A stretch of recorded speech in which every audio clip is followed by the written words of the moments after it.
Hi guys, welcome back to Geezer Grills. Today we are doing quick cured pork tenderloin. So we're going to cure it for about 2 hours, 2.5 maybe. Do you know what I mean? And then what we're going to do is we're going to bring it back. We're going to set the Traeger up for smoke, so with no barely any heat. Probably put it on to about 80, something like that. Get the super smoke going. Then we're going to smoke it for about another 15 minutes, 20 minutes maybe. Then what we're going to do is we're going to pan fry it in butter. And that is literally it. Now, I do have to do a big shout out to Salami Steve at goodgame.co.uk. I went to the River Cottage the other day and did a course, and he gave me this recipe, and oh God, it was magic. It was really, really nice. So big shout out there. Big shout out to my brother-in-law Mike and Claire, brother-in-law and sister-in-law I should say, Mike and Claire, because they was the one who paid for the course my 50th. Thank you very much. So here we go. Basically, we've got a pork tenderloin. Okay, now I've trimmed it already, didn't need to really see that. I've just taken all the silver skin and whatnot's off. And then what we're going to do, we're going to use the old mortar and pestle. And in here, we have a tablespoon of salt. We have a tablespoon of, I like dark brown sugar. We have half a tablespoon of juniper berries. And then we have half a teaspoon of cracked black pepper. What we're going to do is we're going to pop that all in here. All right. We're going to crush up this bay leaf. Pop that in there as well. And then all we're going to do is just grind this up.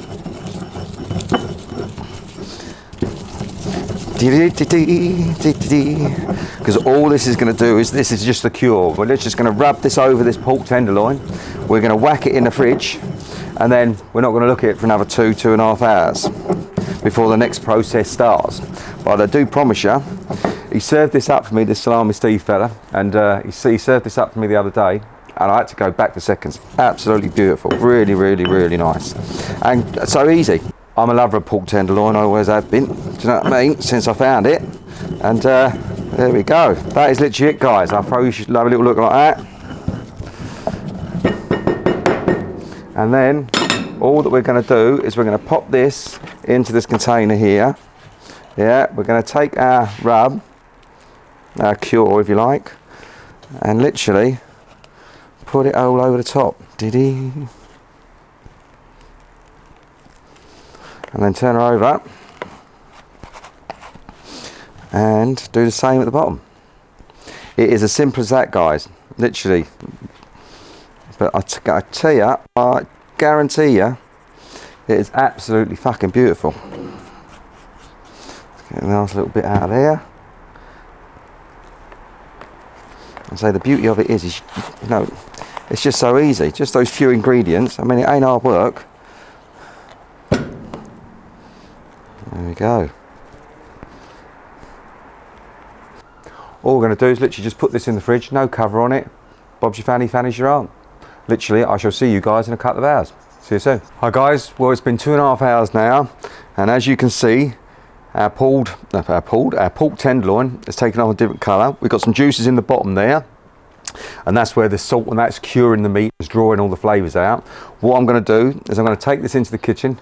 I'm going to give this a good clean. We need to get rid of all that salt because we need to stop the curing process, and then we are going to set the Traeger up, bang that in there for about 10-15 minutes, just let it have a good smoke, and then we're going to pan fry it. Right guys, as you can see, I've completely cleaned all of that salt and all that flavourings off there now, because we have to have that salt off it to stop it curing. The next stage of this cook is going to be to just smoke it. We're only going to smoke it for about 15 minutes. Now, the lowest my Traeger can go down to is 165. A little tip for you when you're using one of these: when you first turn them on, you get a massive draw of smoke, and people say you should warm them up first, blah blah blah blah blah blah. But that, I'm going to try and use that smoke, because I don't want to cook this. I just literally just trying to draw the smoke into it. So what I'm going to do is, even before I've turned it on, I'm going to stick this bad boy straight on the grates like that, and we are going to try and draw that first initial smoke when we turn this on. So we're going to hit ignite, up she goes. And then we're going to smoke her in there for literally about, let's say 15 minutes. And then once the 15 minutes up, we're going to go into the pan, and then we're going to sear her inside a pan filled with butter. Look at all that lovely smoke, guys. All we're just trying to do is infuse that into that pork tenderloin. Okay guys, it's been 15 minutes. And now we're going to bring this out and get her in the pan. As you see, we're not trying to cook her. All I was trying to do, see the way all that smoke just bellowed out there? All I'm trying to do is infuse this meat with our lovely hickory smoke flavouring. That is it. Okay guys, So we're at the pan now. Now, don't take everyone take a deep breath because we are going to put a big knob of butter in here. All right. I know. You can hear your arteries screaming at you already. But well, the plan is to aim at to get this some lovely flavour in here. All right. So let's get this nicely melted up. Now that humming in the background is the Traeger cooling down. So don't think that I've got don't think the old tinnitus is back or anything like that, okay? Because it has to go through this process. And if anyone does buy one of those Traegers, I highly recommend it, by the way. But if you do, just be prepared. There is a cooling down period. And all that's, as far as I'm aware, all that's doing is burning off all of the last bits of pellets that are left in the fire pot. All right, that's it. Let's pick this bad boy up. And then we're just going to go straight in, guys. Look at that. In the interest of health and safety, we'll put that board over there. Let's add raw meat on it and we'll get ourselves a clean board. Okay, this is the one we'll transfer to once she's cooked. Whoa, I can't beat a bit of sizzle. Can you hear the sizzle, guys? Where's the sizzle? Look at that. Now, we're going to be shooting for about 140 on this. A little bit of a rest, not long. It's only a small piece of meat. Look at that. All that lovely butter. Oh, beautiful. Looks like a bit of a shark there, look. Oh, mate. Got the old firmer pen. Don't know what we do about that bad boy. Doesn't look like a shark, doesn't look like a fish. Honestly, it is pork, I promise you. I'm not telling porkies. I'd say you don't need to put any more seasoning in it because she's been cured. She's been cured. Hey. This is going to be tender.